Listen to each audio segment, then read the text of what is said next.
Awesome.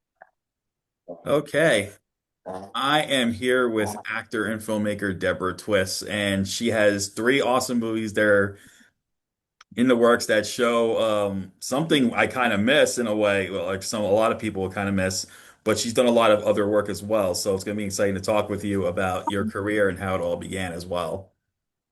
Thank you. Nice to be here. So my first question is, what inspired you to take acting on? Who were some of your inspirations? Oh, when I was 3 years old, I wanted to be an actress. I was standing in front of the TV and I turned to my parents and I said to them, when I grow up, I'm going to be in there and I'm going to play with those people. And my mom said to me, well, you can only do that if you're an actress. And so, sorry, my dogs are all going crazy.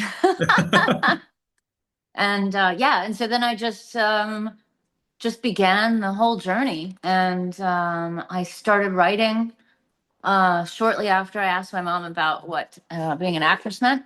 And then, yeah, it's been a really wonderful and crazy ride, but pretty much came out knowing what I wanted to do. That's awesome. And recently I saw you in a movie called The Dummy Detective, and I Yeah, thought you were fantastic, Annie. You brought this Rita Hayworth-like energy to your role.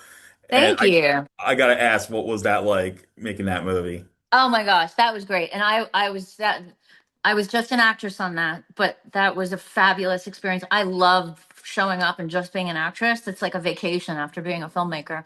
So that was a real fun thing. And we just did another interview for that yesterday, actually. And people are receiving it really well. I'm really happy for those guys. They're a great team, great bunch of people. We shot at this inn called Les Saisons in Maplewood, New Jersey. And it was amazing. It was a great shoot. Yeah, and you shared your screen with a legend in Sean Young. I mean, everyone knows Sean Young by now. If they don't, they're missing out. That's hands down. And that must have Yeah. been fun to work with her on that film.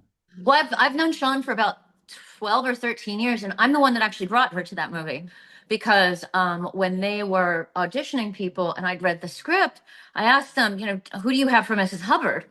And they said, well, I don't know, we're still looking at people. And I said, well, would you be interested in Sean Young? And they were like, what? Can you actually get her? I'm like, yeah, she's a really good friend of mine. I'll just call her. So I called her, I told her about the movie, I showed her the script, and then she loved it. And next thing you know, we're in it.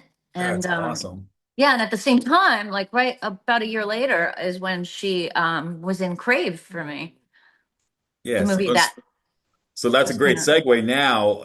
You took on directing duties and, in the film as well.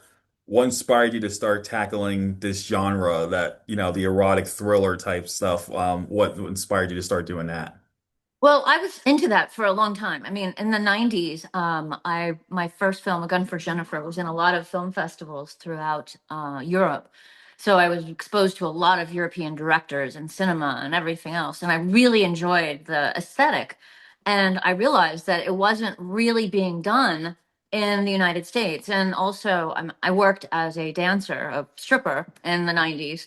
And that's how I paid for a lot of my debts that I incurred on A Gun for Jennifer. And also, it was how I was able to travel to film festivals so often in the 90s because as an actress, you can't really have a waitress job or, some sort of part time office job. People don't let you. I mean, you think that those are like the good jobs to have as a creative, but they aren't because usually the people that are the management in those places are failed artists themselves, especially in the New York area. So they become very, very resentful for the fact that you're like working or doing something in the arts. And so usually like I got fired over and over every time I would book a job or have to go to a film festival. So finally I just said, you know what, forget it. I'll just go and I'll dance. So between dancing, which was really hard for me at first. I mean, I did not want to do it. It was actually the boyfriend I was with at the time who suggested it, and I was appalled he even would suggest such a thing. But then he said to me that would help me get rid of my Connecticut housewife vibe. So I mostly did it out of defiance. I was like, screw you, buddy. I'm like, that's like really obnoxious. So I certainly got rid of that Connecticut housewife vibe. And it really, the thing that I found in that world is that it actually really empowered me. It really empowered me as a woman because, first of all, I stood up to the guy that suggested I even get into it. But Yeah. also, there was such an amazing camaraderie between the women, and I was exposed to women that I would have never known otherwise. And so we had this whole amazing experience in the dressing rooms and in dealing with like problem customers and things like that. And I actually made a series about it called Crazytown, which is on Tubi, and people are really loving it. It's Yeah, I haven't watched it yet. I've seen it on my recommendations page. So now it's like, all right, now I have to see it. Now I cool, know. and it's every character in that is based on either one or a conglomeration of people that I knew personally. Um, and a lot of it, sorry, these stupid notifications. A lot of it is totally inspired by like situations that I actually was part of in one way or another. And yeah, it's really interesting. And several of us play multiple characters in the show, which is a lot of fun. I mean, we really had a good time. It's like a very dark comedy with a lot of very heartfelt elements in it.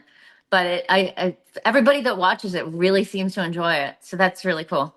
Yes, yeah, I like those kind of stories where you get to, because everyone thinks like there's a stereotype with certain jobs, but getting to see something like that, I think is very inspiring. Like I remember I talked with a filmmaker named Brian Metcalf, and he has a show on Tubi called Underdeveloped, and it's actually about the film industry in Hollywood. It's like a satire, Wow. but it's based on his actual experiences as a filmmaker and how he had to do what he can to get all these projects made. And but he made it to a comedy, and he brought these like famous '90s actors in, like Thomas Nicholas and Sam Levine and Tom Arnold's in it, and it's really funny. So since you recommend me Crazy Town, I would recommend Underdeveloped for you in that Oh, case. thank you. That sounds a lot of fun. And it's fascinating too because here wait, I gotta pick up this little girl. One of the reasons that I was inspired to actually make Crazy Town was because of seeing strip clubs portrayed in movies over and over again, but always written and directed by a man. And I'm just like, oh my God, it's so not like that. Like somebody needs to show this the way it actually is.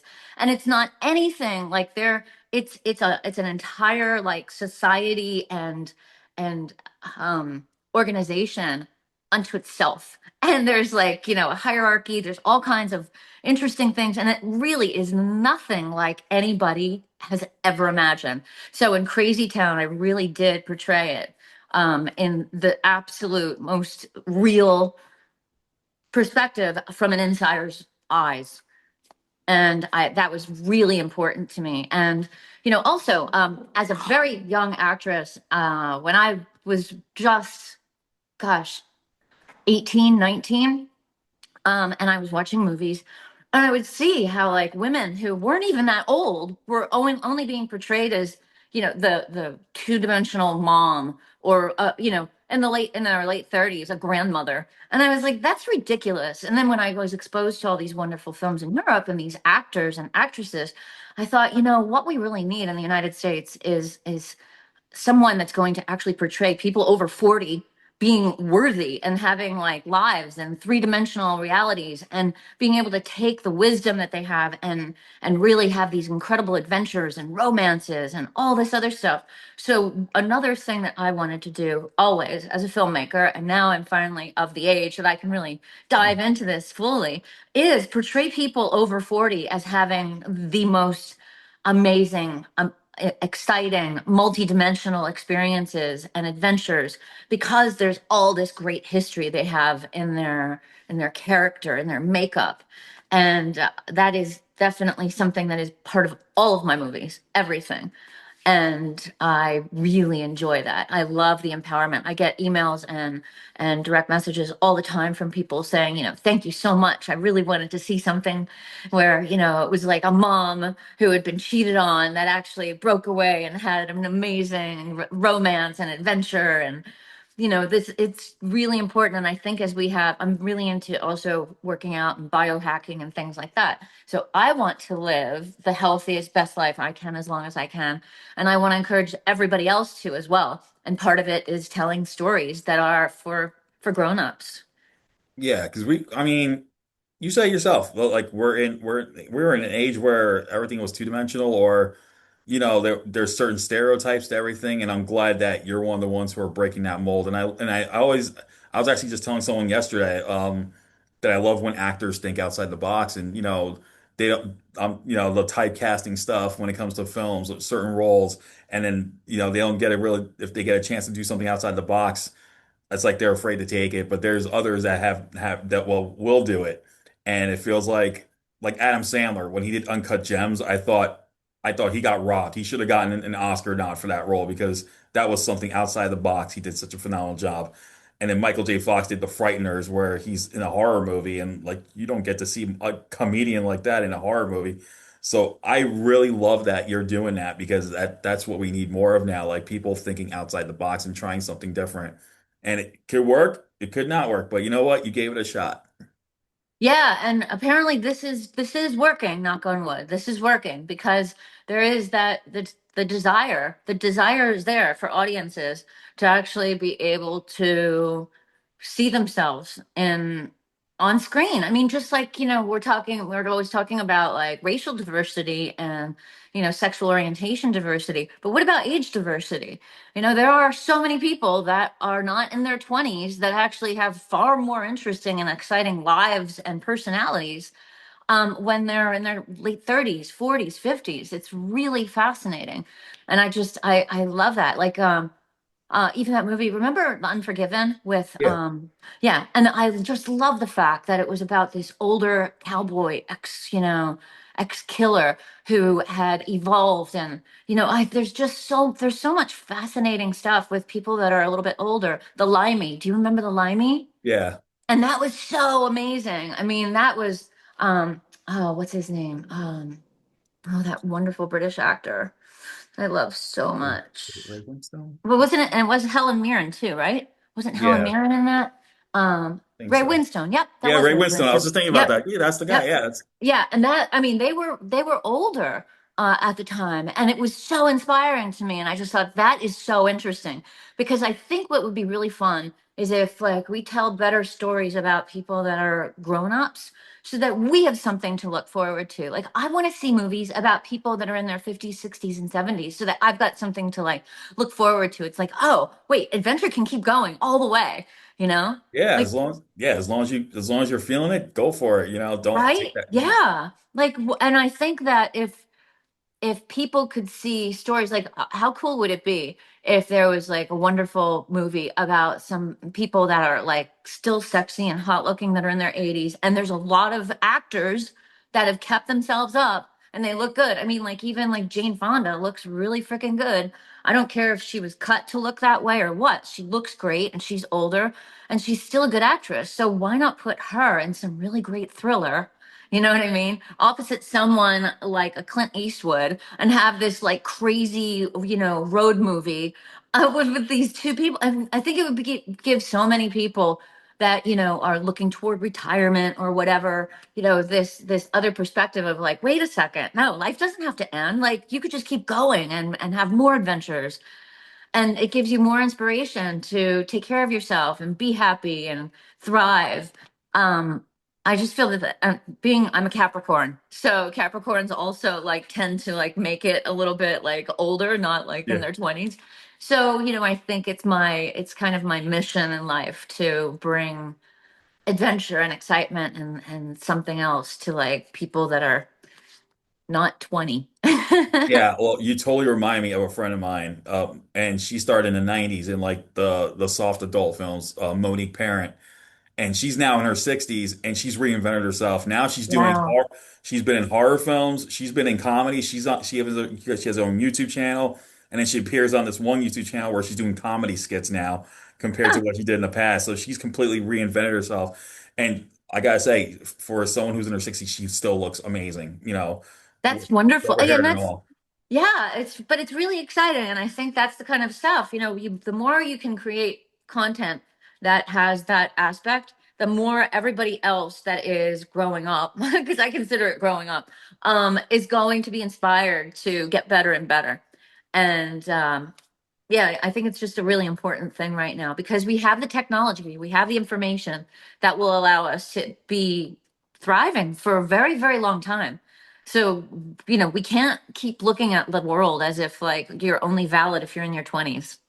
Exactly. I mean, you guys, keep going with it, and like again, you can reinvent yourself, see what happens, and Yep. it's going to work out for you. And then, you mentioned we have Crave, and then there's also Taboo and Sapiosexual. Can you give Yep. us a little bit insight on those films? Oh yeah. Well, Sapiosexual was the first one that I did in this series that we're doing together with Breaking Glass. Mhm. And so it's all these really intense, fun, erotic thrillers and erotic dramas that are showing grown-ups having these crazy, amazing adventures and getting into all kinds of insane situations and getting out of them and how they interact. And the fascinating thing too is that the younger people that are in the script, the ones that are the teenagers or whatever, are a little bit more on the two-dimensional side. And I wanted to do that on purpose. I thought that would be really a nice nod to the flip, you know? Yeah, exactly. And I love that gender reverse troping type thing. I love that because, or in this case, troping because age reversal. Because I remember just watching recently the reboot of Slumber Party Massacre from 2021. They gender reverse the horror tropes, so it's not the girls who are getting all the screams in it. You got the guys having a pillow fight instead of the girls having a pillow fight. You get a guy having a shower scene, not a girl, and it brought that female empowerment to the role because they purposely did what they did because they want to go after the killer themselves in this one. So I was like, oh, I'm all for this. This is awesome. Like this is That's what it should so have been. funny. So that's what, and then I feel like with your films and your acting in it, I mean, the 90s, we had Shannon Tweed doing these erotic thrillers. And I feel like you are this generation's Shannon Tweed. That's my honest Oh, thank opinion. you. I have Well, to and I say that. really enjoy it. And I think it really helps that I worked as a dancer, you know? And so like to me, I think the human body is beautiful, male and female. I think the human bodies are absolutely gorgeous. And I was always so offended even in the 90s when other actresses would be like, "Ah, I don't want to show my boobs. Oh my gosh, that's like it's like I really don't want to have anything to do with that puritanical kind of thinking. I really don't. And so I'm very into kind of forging the path for people to Yeah. not be afraid of their bodies, not be afraid of showing them. And even like the sex scenes. Guys, no, shh, guys, the sex scenes that I shoot, I always want them to look like paintings. Like I have it directed very, very, very specifically that it should look like a dance, and the lighting should be absolutely gorgeous so that both men and women are equally titillated by the whole thing. And also so that it is so beautiful. It's not about humping. It's about all the other aspects, like the way skin feels, the way eyes look at the person, all those kind of issues. I think that's the art of a sexual engagement kind of scene. And I just want to bring that to cinema all the time. And I think that elevates it. And it's great because I really achieved that with Crave, because Crave is, I mean, I think I have my clothes on for like a quarter of the film. But um I wanted to do that on purpose because really with Crave especially, Crave is like a whole new genre for me because I really want to dive into things that are a lot more edgy and interesting as far as dialogue goes and as far as like my own demons exist. I'm ready to just like, be completely raw with my demons and let the world have access to them as well so that people can have the courage also to look inside themselves and be like, okay, is that a place inside of me that I feel uncomfortable with? And maybe I can now like let that go and be all right with it. Um, and I love the fact that we have the ability to create this kind of art that will potentially elevate the lives of others. I really think that is so exciting. So with Crave, especially, I really wanted all these very, very intense scenes between the two characters that have, they're basically naked emotionally and psychologically. And so I didn't want to have clothing there either, because it also adds that level of raw exposure They are completely exposed. And Crave is my favorite film that I've ever made because of the fact that I was able to take all these things that I'd wanted to do for so long and I just did it. And I thought, okay, I'm just going to put it out there. And if it works, it works. And it seems like it's working. And both men and women, I got a couple really great DMs from women who said that they watched it with their husbands.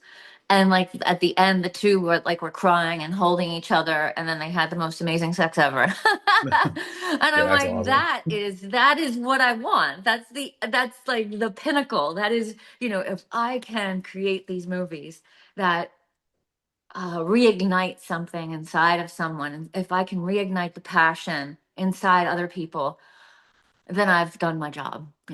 Yeah, and you totally did. And it feels this is like a new generation of like art house erotica, Like you don't have to go too far, but yet you still make it so like it's actually watching art, like watching, it's tasteful and it's art and it's perfect. You don't have to push the that push the boundary too far, but still make it believable. And I saw Crave and I gotta say you nailed it on the ball with Thank that. you. Like I just felt like, wow. I'm like that. Like I didn't even feel like I was watching like an adult movie. I felt like I was watching an emotion, like emotionally raw. It felt like it was like a real life thing, you know. Beautiful. Thank you. Then, I mean, that just, you have no idea. That just makes me feel so good. And that's the kind of validation that makes me just want to go even more, like go more, do more. Um, thank you. Truly. Thank you. Thank you. Yeah, and I feel like you're definitely an inspiration for female filmmakers because we're getting a lot more female filmmakers now, and there's some who are sticking to their niche, but we're getting ones who are doing something mind-blowing, and you are in that category. You're just doing these amazing works, and Thank I you. cannot wait to see more from you for sure. Oh, thanks. I'm really excited right now. With doing sapiosexual, taboo, and crave. With Breaking Glass, we had very, very low budgets. But one of the things that I wanted to do was make sure that, okay, so let's all be honest here. The whole DVD, VHS cassette thing, that changed the landscape. So it's much more difficult for distributors and then therefore filmmakers to ever make money. So Mhm. the key then is to keep our budgets as low as we possibly can, have our shoots be as tight as possible. Like I pay my actors and my crew really well, but it's like an 8-day shoot with two or Yeah. three cameras. But it's like okay, and we work, and it's a 12-hour day. I don't let anybody go longer than that, so I don't want anyone to ever feel like they are being exhausted or pushed too hard or anything like that. And we'll do 15 or 20 pages in a day. We will do that, and we can achieve it.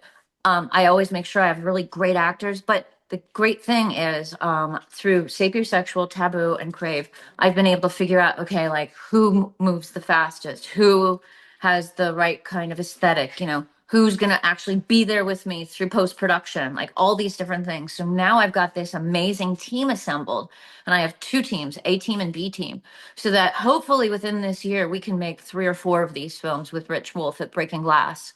And they're pretty remarkable. And a couple of them are actually scripts that I did not write myself. I helped go in and tweak, but it's exciting. I love the idea now of like bringing in other people, and if other people have like script ideas or they want to collaborate, like we do that.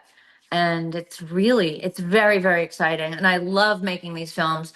And I'm so excited to see. I mean, we're only 3 months into this month. I've got a call with Rich either today or tomorrow about one of the films that we're going to do. And yeah, it's going to be really, really great. And the one that's coming up in the next couple of months that I absolutely love. You're gonna love this. It's a really, really messed up um erotic horror film. And it's deep psychological horror about addiction. And it is really like before my husband died, I told him the pitch. He drank himself to death, basically. Oh, I'm sorry to get And that. he had cancer from 9/11.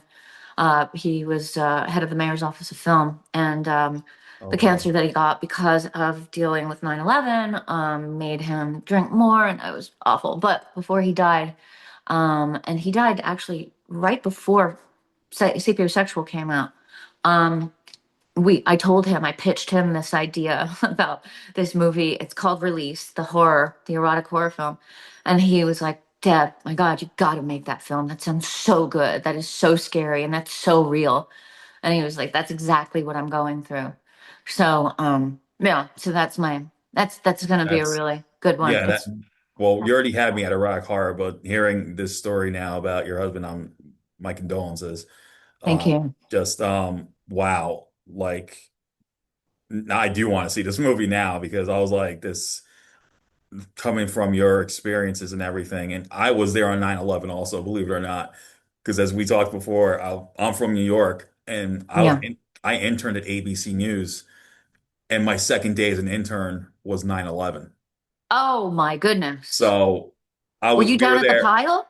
Yeah, we were at Good Morning America, and as soon as I got to the office, 5 minutes later, the towers went down. I spent the whole day with that news crew, just grabbing sound bites and helping them out throughout the whole day. Like this was only my second day as an intern. I was like, I'm still mind blown to this day about it. Oh my Like that I goodness. went through that, and that was one of the toughest days ever. Like the toughest day I've ever been through. Oh, yeah, it's that. Yeah, I agree. I mean, that is probably one of the most horrific moments of my life, for sure. I um I made a movie about it actually in 2005 called In Between. That you would probably like. It's a psychological thriller. Um, a little bit sci-fi too. Cool. I'll have to check that. Yeah, I'll definitely put that on my list. Yeah, I think At this you'd. point, we're gonna make a list of recommendations to I each know, other at right? this point, Yeah, we'll and I'm all email each for other. it. But And in Crave, actually, there is some stuff that really the flashbacks with the husband are very accurate to what I experienced. oh wow, Yeah. that's what I like. I like when actors and filmmakers put their real life experiences into the film, and no matter even how like the smallest little detail, if it's still like this is what I went through. Um, I really like that because it brings more of a natural chemistry between the actors, or in some cases, it just brings out like people get to know who you are in some way, and I really love seeing that. Wow, thank you. And it was very cathartic to wow, gosh, even thinking about those scenes, it's like making me want to cry. But it's so crazy because like literally when we were shooting those scenes, it felt like it was like part of the healing process. And, these are things that I had hidden so intensely for so many years. These are the things that were actually going on in my life, and I couldn't tell anyone. And so it's very. I mean, there's so much in Crave that is really critical. And it's interesting because I made sure that that first year after he died, I did not date anyone. I was like, no, I need to just heal. And then I slowly started to like, let myself hang out with different people and everything.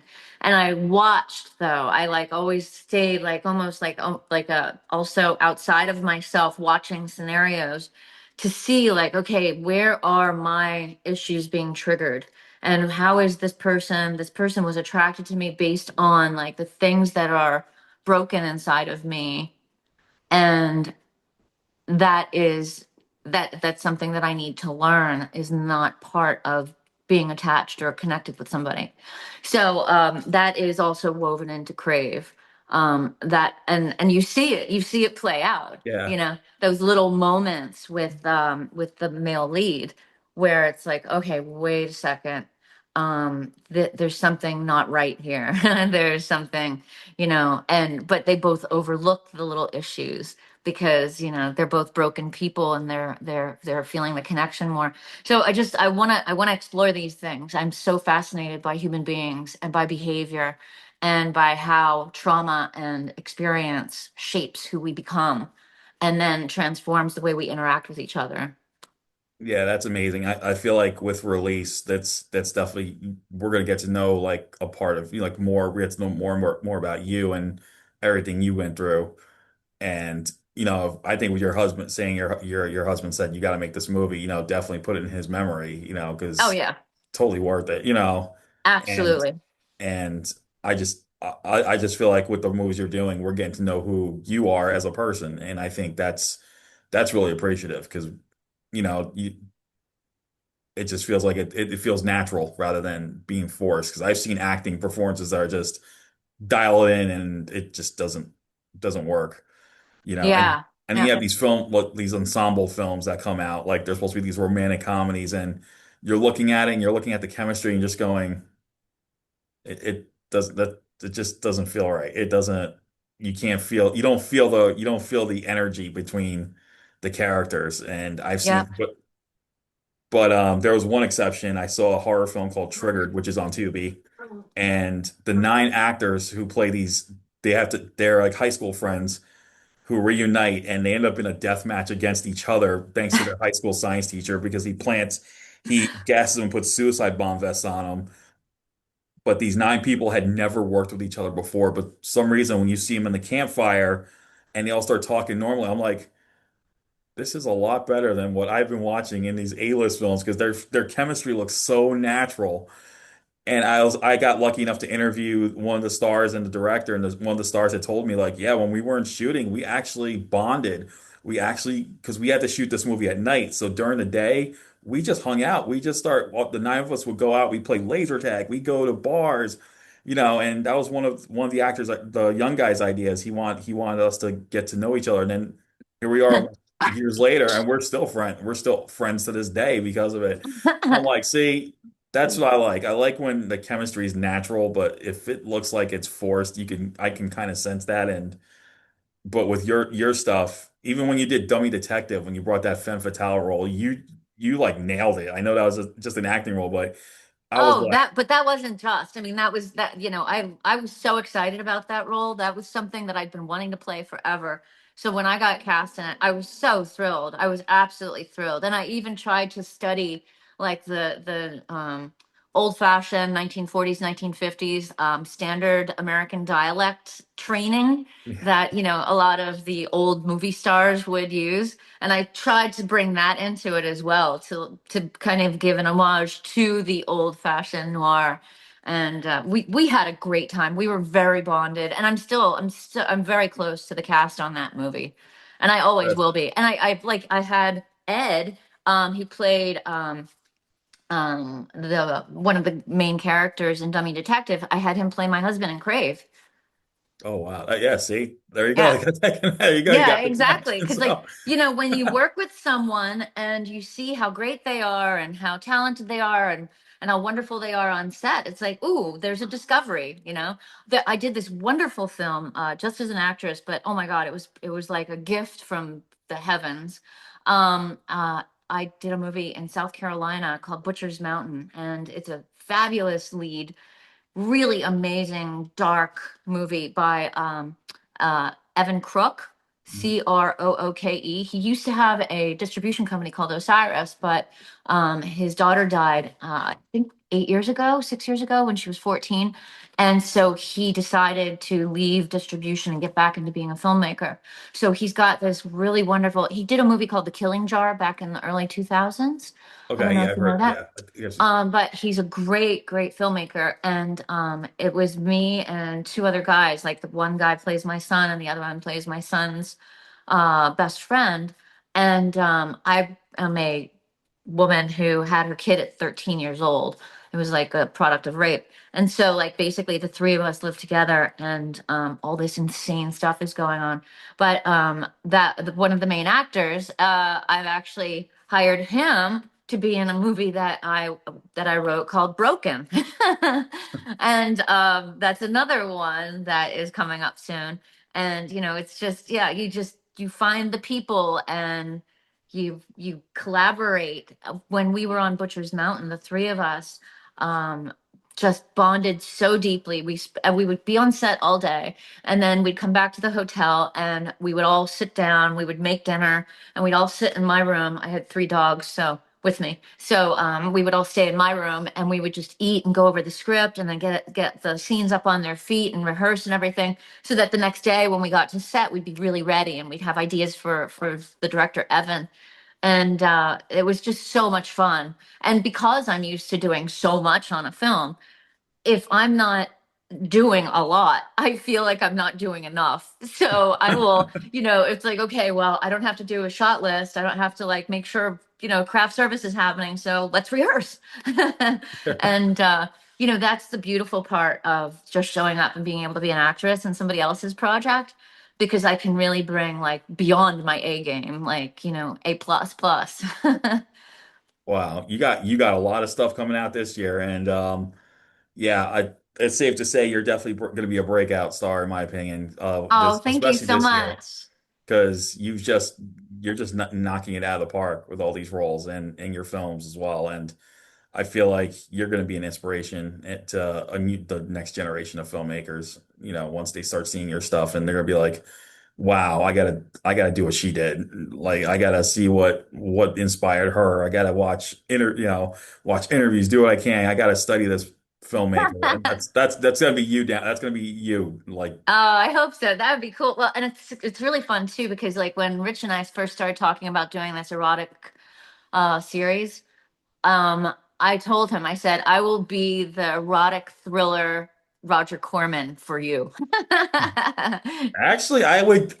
This is gonna be a little brave for me to say. I think you might get up there with David Lynch, or even Oh I my God. like Oh my gosh, I you could just be the got erotic. chills. You could be the erotic thriller version of David Lynch at this point, because just with everything. And yeah, I wouldn't say Roger Corman so much, but I would say you could be up there with David Lynch if things are going right as planned. I would see that. I could see that. Oh, thank you so, so much, Albert. Seriously. I really appreciate that. Oh, hey, when you get your recording of this, would you mind sending me a copy and I will create clips Oh with like yeah, bits from the movie and everything yeah, definitely. and I can like post it all over social media and everything, Yep. and I'll tag you and all that Oh yeah, stuff. definitely. But And yeah. I'm really dedicated now to taking everything to the next level. Like, oh, and we should actually talk about this just for fun. I don't know how much time you have, Oh but no. AI is something that I am not going to be afraid of. I'm not going to allow it to put fear inside me. What I'm going to do is let it be my intern, my team of interns. I was talking to this a friend of mine the other day, and I said I'm going to have AI be my Debbie Army.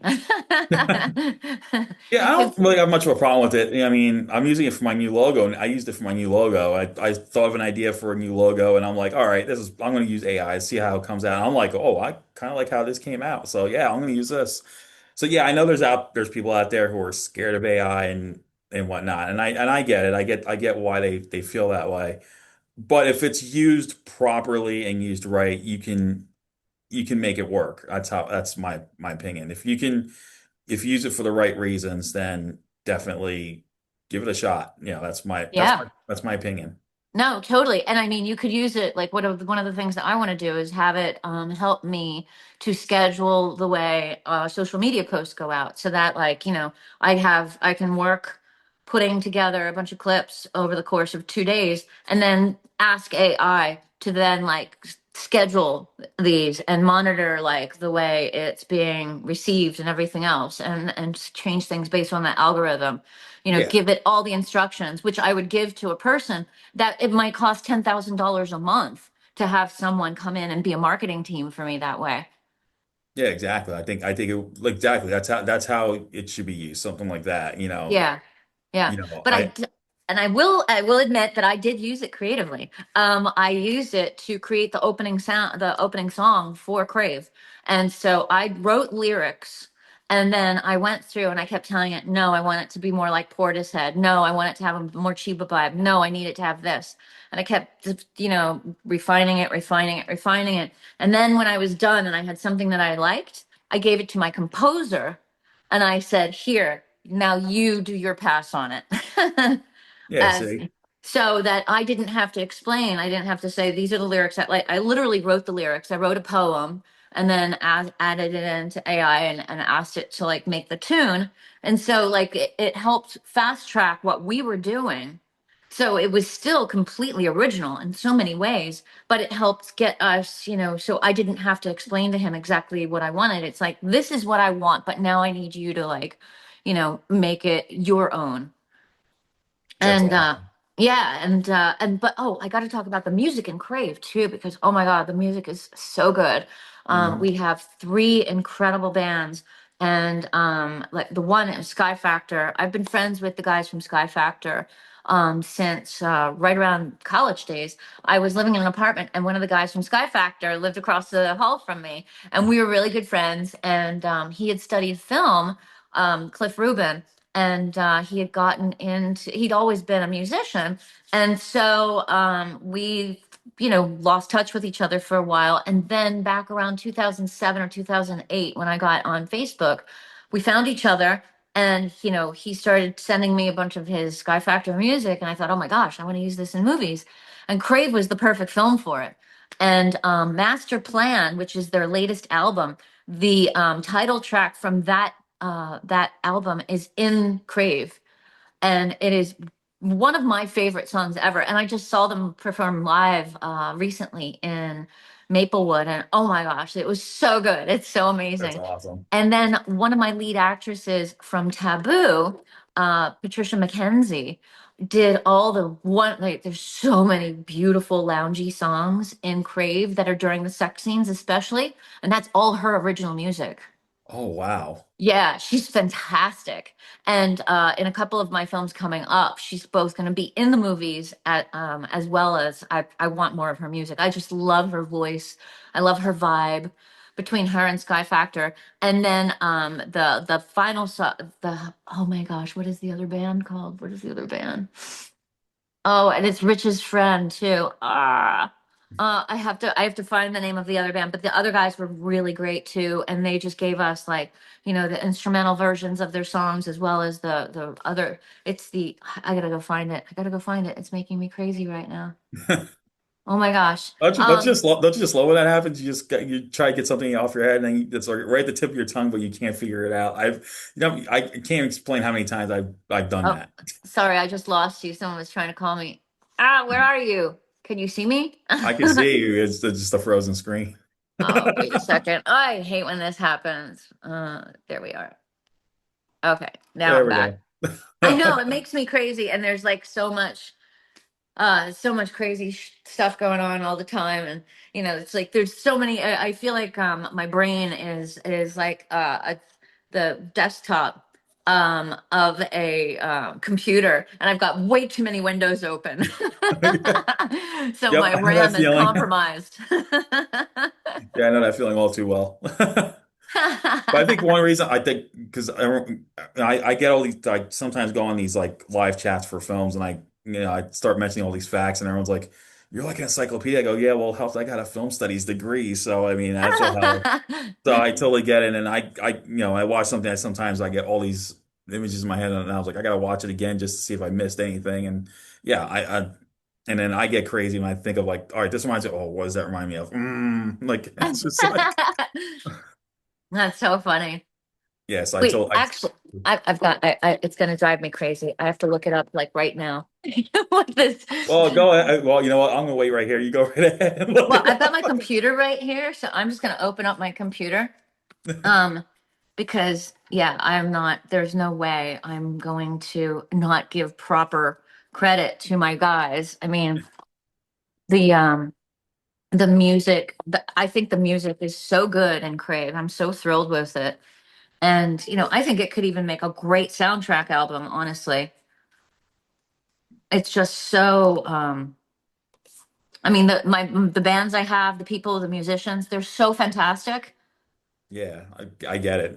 It's like I mean, the right music has to work for the films as well for it to Oh, really, really bring that energy to to it. So, oh, absolutely. Michelangelo. Let's see. My gosh. Okay. Music for Crave. How's that?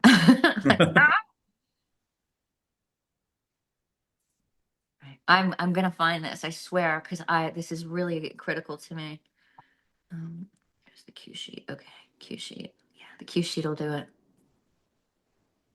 Wow, there is so much music in this movie. It's absolutely insane. Larry Larry Feldman, right. Larry Feldman, No Secret. Mhm.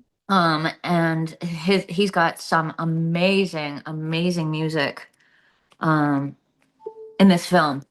There's I think three or four tracks. And yeah, like the end crawl is Larry Feldman's song. And I absolutely love his music, and he gave us some great stuff, and also the instrumental is part of it throughout. It's really, I mean, we got really lucky. There were a lot of elements, and it was fun too. You know, I really wanted to do, even though this is a movie that's about, you know, two people that are basically in this guy's apartment, as he calls it, a sex den, Yeah. for days and days. I really wanted to have it be kind of like a postcard of New York. So, you know, it's all over New York City, and that was really important to me to be able to bring that. You know, New York is such an amazing place to have on camera. It is. And yeah. It it is. Having been from Westchester, New York City was the one like my second home, and I always was going there like every other weekend. So, yep, I totally understand. Yeah, I mean, it's just, you know, it was so fun going to Coney Island and doing like the Wonder Wheel and all of that. I mean, that was just so fun. And that one scene at Coney Island, I actually did win the that little creature, the creature. I did. Oh, I actually won. He didn't let me win. I won. Like I worked hard to make sure I shot well, and I won. wow, that's impressive. Yeah, that was really, it was really fun. And it was like, great. So we only needed one take on That's that. awesome. Yeah, I mean, wow. And like I said, with these films, when people can see you who you are, like they get to know the real you in a way also. Ah, And I feel like as I'm watching more of your stuff, I'm knowing more about you, and I'm really oh, excited about that. thank you. Thank you so much. So aside from anything else, is there any other new projects that you're that besides from the one you mentioned that you're any ideas that you're also planning to? Yes. Well, I just got cast in a movie. Really cool. It's called Satch is Life, SACH is Life. And I'm playing the supporting role in that. But it's this team from India, and they've got this wonderful story. It's based on a true story about this woman who was a very high-powered businesswoman in India. She worked really hard, got all her degrees and everything, and she was doing really well. She had a baby, and the baby had some genetic problems, and she couldn't get proper treatment in India. So she moved to New York, and she had to actually quit her job. And her husband went to work, and so she just stayed home and took care of her child and took her child to therapy. And the kid's doing really well. The kid's a doctor now.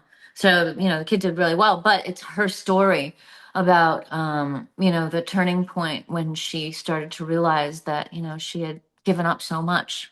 And I'm really excited about that film. That we're filming at the end of April, and then I'm working a lot of stuff with TikTok Shop Live, which is crazy, and I'm becoming uh, a representative and an influencer for a lot of longevity and biohacking and anti-aging things. So there's this one company called Do Not Age that I'm going to be making a bunch of videos for. They sent me a bunch of their supplements, and I already started taking them, and I really do feel like this difference. It's pretty remarkable. So yeah, a lot of good stuff going on, and it's exciting. And yeah, I mean, I'm also 3 years out from my husband's death. His anniversary is April 30th. And and somehow both my kids, and he died without life insurance too, which made it pretty Hard. scary Yeah. living in North Jersey, like 12 miles outside of Manhattan. Yeah. So I've been working really hard to just kind of like catch up and find my I call it my new economy because like this is like all me. This is all based on me. There's no support anywhere. But my kids are both graduating college in May, and the fact that we've been able to make it through is pretty much a miracle. My daughter's getting out of Boston University, my son's graduating from Marist, and they both have jobs lined up right after that are really good. Oh, wow. So That's it's amazing. yeah, pretty like there's a lot of miracles. And I do believe, I mean, I could get into this. I want to make some really good sci-fi things later. But I am a firm believer in the fact that what we are living in is a simulation. I don't believe that this is actually reality. And I think our reality is far bigger than this. And I've got all kinds of crazy theories about that. But it seems like physics is starting to prove it all to be real. That's awesome. Yeah. Well, again, you are an inspiration, and I Thank you. hope people will get to see your films, and they will get, and we'll continue to see your films. And I gotta say, it's been a great not just interviewing you for your films, but getting to know you, like who you are. And I think Humphrey Bogart must have said it best in Casablanca. This could be the beginning of a beautiful friendship. That's how I feel. Thank you. Thank you so much. I appreciate that.